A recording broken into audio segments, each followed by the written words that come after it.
right now for at least 10 years. And President Jokowi likes to joke that, I'm not exactly a warrior, but I'm a warrior, right? So I'm the worry guy. I'm the warrior in chief in his team.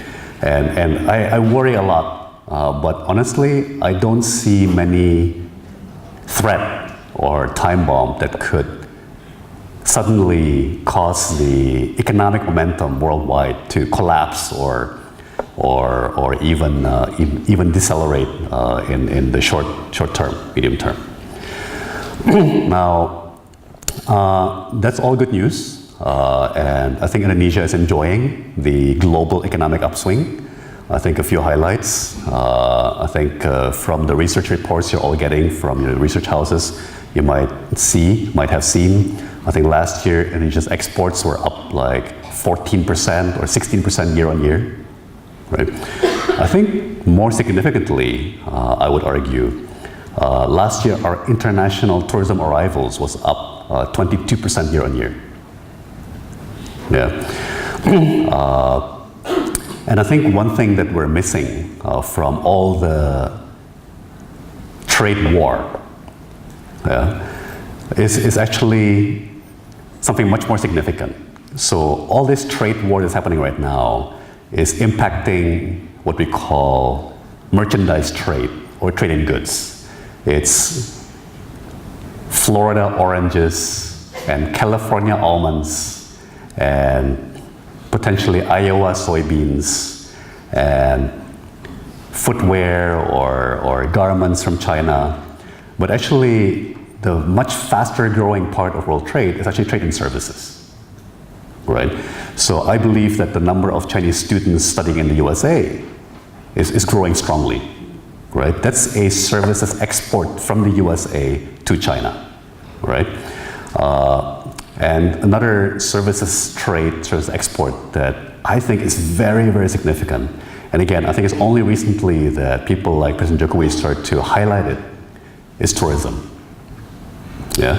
So actually, in remarks he delivered in Sydney, President Jokowi highlighted the world economy right now is growing 3% per year, which is the strongest in 10 years. I think IMF is predicting it might even go to 3.4, 3.6% year on year this year. But the global tourism industry is growing 7% per year. The global tourism industry is growing 2 times or more than 2 times the rest of the world economy right now as we speak. Yeah? And there was an article in Bloomberg, sorry, maybe a competitor to Euromoney, but maybe a partner, that calculated that over the next 20 years, 1 out of every 4 new jobs in the world will come from the tourism sector. Yeah, so 1 in 4 of every new jobs created in the world economy in the next 20 years will come from the tourism sector. Yeah. Now, actually, I want to highlight 2 things for my remarks today. One is China. The other one is e-commerce and digital economy. Yeah. And China is significant even from a tourism perspective. So the United Nations has calculated, I believe, and some other research institutes have calculated that today, roughly 1/2 of the global spending by tourists every year is now coming from Chinese tourists. Yeah. Chinese tourists on a per capita basis spend between 1.5 times to 2 times what every other tourist from every other country is spending on average. Right? So, number one, of course, we know there's a lot of them, right? If you've ever seen the queue at the Hermes store, you know what I'm talking about. And number 2, they spent like crazy. So that's great news for the world economy, and it's great news for ASEAN, and great news for Indonesia. Last year, China overtook Australia, Singapore, and Malaysia to become the #1 source of international tourists in Indonesia. Of our 14 million international visitors last year, I think more than 1.4 million are actually from China. Yeah. So I think one thing that certainly is very much on my mind is the growing role of China, and I call it a mathematical inevitability. Yeah. They are the #2 largest economy in the world. They are the #1 largest economy in Asia. They are now a GDP of $11.5 trillion per year. Indonesia just last year became the 16th country in the world to join what President Jokowi calls the $1 trillion club. Right? Last year, our GDP also surpassed $1 trillion per year, but China is $11.5 trillion per year. Yeah, and obviously Southeast Asia, Indonesia is in China's backyard. So China is a big gravitational force in the region, economically, financially, tourism, and so on. Even 5 years ago, when China's economy was probably more like 8 or 9 trillion per year, you know, in the world there's roughly 200 countries in the world, depending on what you define as a country. Some people think the Vatican is a country, some people don't think the Vatican is a country. But let's say there's 200 countries in the world. What's quite astonishing is that for 120 countries in the world, China is our #1 trading partner. So out of 200 countries in the world, 120 countries count China as our #1 trading partner, and that includes Indonesia, right? So even though the USA is $18.5 trillion per year, and China is $11.5 trillion per year, China is the world's trader. China is the global center for international trade, right? Long ago, China became the #1 trading partner for Indonesia. Last year, China became the #1 source of international tourists for Indonesia. And I predict that within 5 to 7 years, China will become the #1 investor in Indonesia as well, right? So I think it's becoming impossible to talk about investment and tourism and economic strategy without talking about China. You know, I'm not a politician, so I don't know whether this is politically correct or not, but I'm just talking as a professional, sorry. Now, #2, e-commerce. E-commerce and digital economy. Honestly, I don't know if there's any recording of my remarks at the Euromoney conference last year. I don't remember whether I talked about e-commerce and how I talked about e-commerce. But today, I can stand here in front of all of you and confidently say that yes, it's real, and yes, it's here to stay. Okay? 1 year ago, 2 years ago, I was thinking, is this real? Like, or is this a fad? Is this a bubble? Is this going to burst? Is this going to go away? Today, I have to and can confidently say that the e-commerce boom, the investment boom into digital economy is real and is here to stay. And by the way, I've considered the possibility of a stock market crash. You know, I would not be surprised if in the next 1 or 2 years, stock market crashed by 20, 30%, right? And I believe even then, the digital economy boom will continue. Yeah. Now, what's interesting about this is like this. So I think a few numbers. Capital inflow into the e-commerce sector and digital economy into Indonesia in the last 4 years has gone from practically zero to now I estimate about $2 billion to $3 billion per year. That would make e-commerce and digital economy FDI 20% of our entire annual nationwide FDI.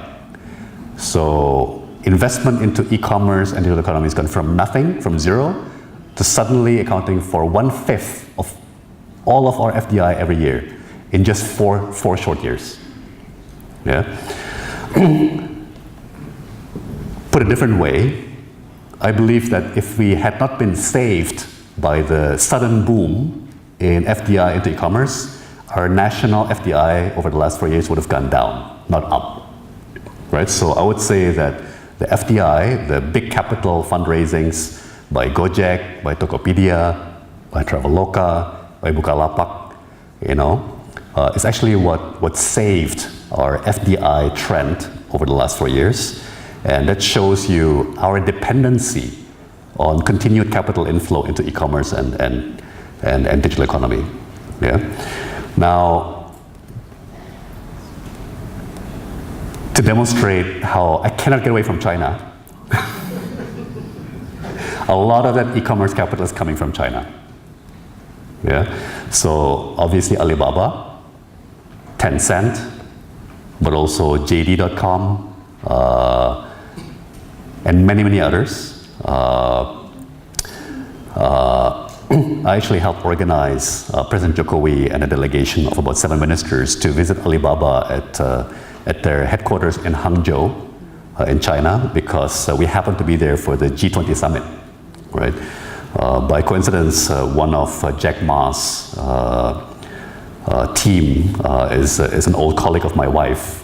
So through my connection, I arranged for President Jokowi to visit Jack Ma in Alibaba headquarters in Hangzhou 2 years ago, 2016. And just to illustrate to you the potent combination of China and e-commerce, since then, or actually I shouldn't say since then, I would say in the last 24 months, just Alibaba into just Indonesia, in just the last 24 months, has invested a total of $3 billion right, into e-commerce companies in Indonesia. Of course, Lazada, Tokopedia, right, and so on. So one thing that I do have to highlight is e-commerce digital economy is becoming a major driving force of FDI in this country. And I believe it's sustainable. I believe it's here to stay, right? Now, the next two things that I want to share, and then I'll stop and let us all go to lunch.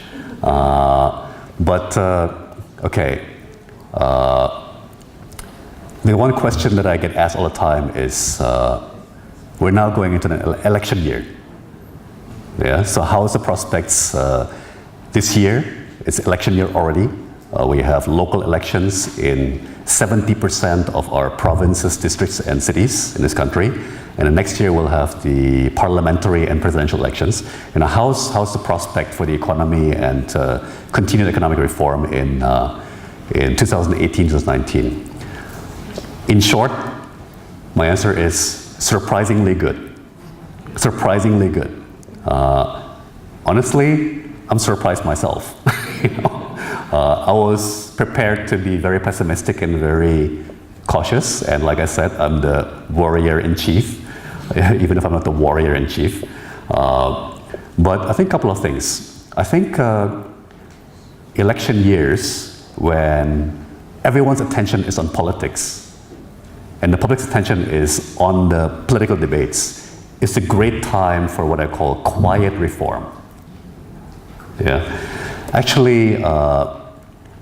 Right after big elections, like 2014, 2015, 2016, it's a great time to implement reforms that require parliament. Because the executive, the president and vice president, have just come out of an election, they just got a fresh mandate. All the parliamentarians are also freshly elected, they also get a fresh mandate, and everybody wants to show that we're productive. So of course, let's legislate, right? Hence, reforms that require legislation, like the tax amnesty in 2016. The 1 year, 2 years before elections is a great time for reforms that are doable within the executive, that don't require parliament. Why? Because parliament's busy, running for re-election, right? So now I've been in the bureaucracy for 2.5 years. I think I finally get my mind around the bureaucracy, and I can tell you there's so much that can be done just within the bureaucracy and within the executive branch. And rather conveniently, very soon, the media, the social media will be so busy on campaign issues and political issues, even if I quietly implement some really controversial reforms, nobody's going to notice. So I just realized this is going to be a good year for reform, right? Same with next year. What are some of our priorities? Well, the good news for all of you investment bankers here is that capital markets, I think, is going to be finally coming into view in a real way. We've been talking about it for a long time, right? We hoped for more IPOs, for more capital markets deals, public offerings, bond issues, and so on. And some of that has been happening. But I think we're finally zeroing in on the specific areas of the capital markets where there's real breakthrough potential. I think many of us have heard President Jokowi in recent months, even in the last couple of years, talk about the critical importance of securitization. So basically, securitization is what caused the Lehman crisis of 2008, right? So after the global financial crisis of 2008, regulators in the world shut down the securitization engine, right? Glossing over the fact that, like everything in life, there's good securitization and there's bad securitization, right? But we didn't just shut down the bad securitization, we also shut down the good securitization. And actually, that's one of the major reasons why central banks like Bank of Japan, the Federal Reserve, ECB, printing money like crazy, trillions of dollars, and then money's just piling up. It's not getting channeled into projects. It's not getting channeled into infrastructure. It's not getting channeled into growth and development because securitization is not running. It's not happening, right?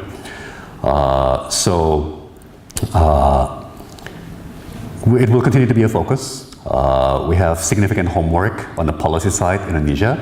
One is that tax is still not conducive to securitization.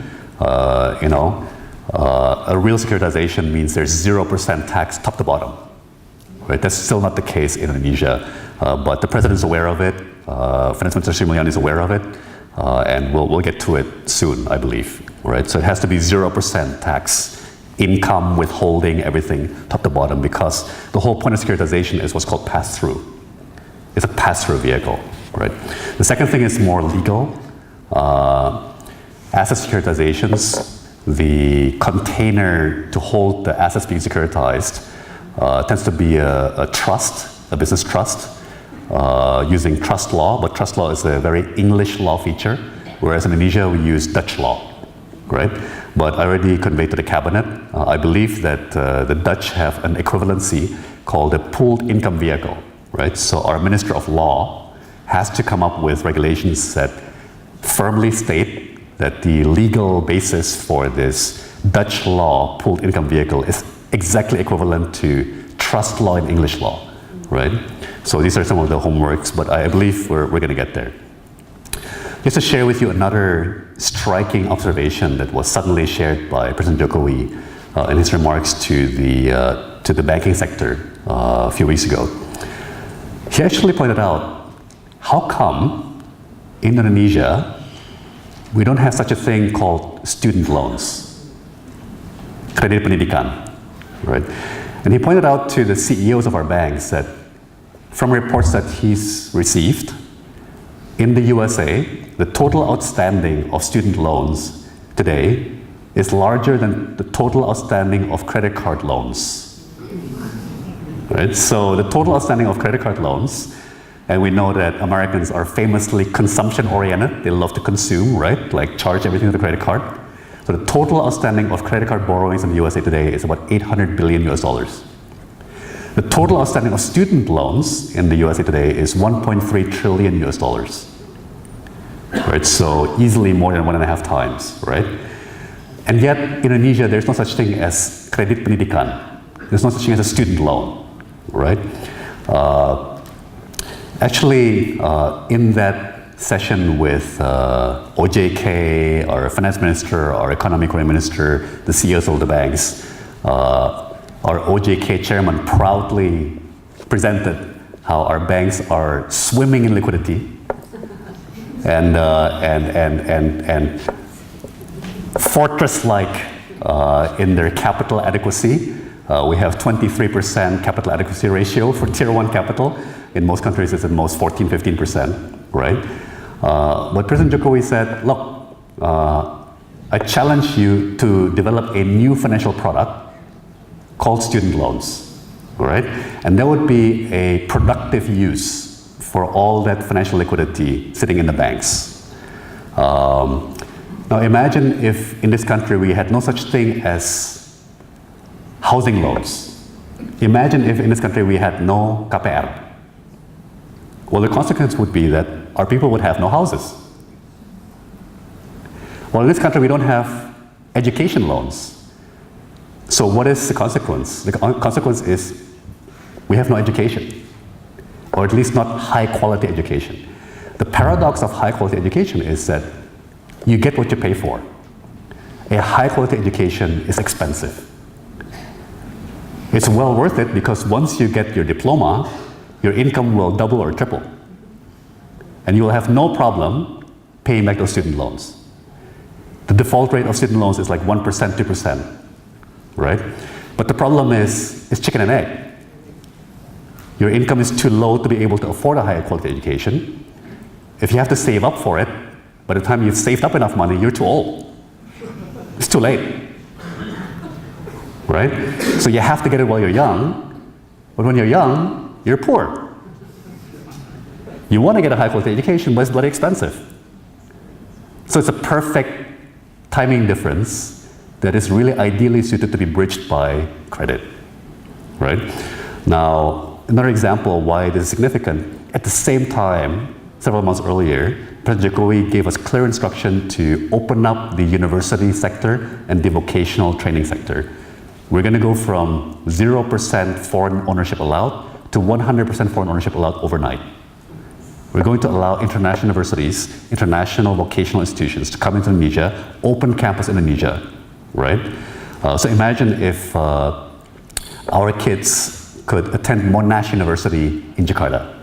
Imagine if our kids could attend NYU in Jakarta, right? And imagine that the tuition is expensive, but there's financial aid, there's financial loans, there's student loans available to help you afford it. That would be a dramatic reform that provides a new financial product, a profitable financial product for the banks and life insurance companies, right?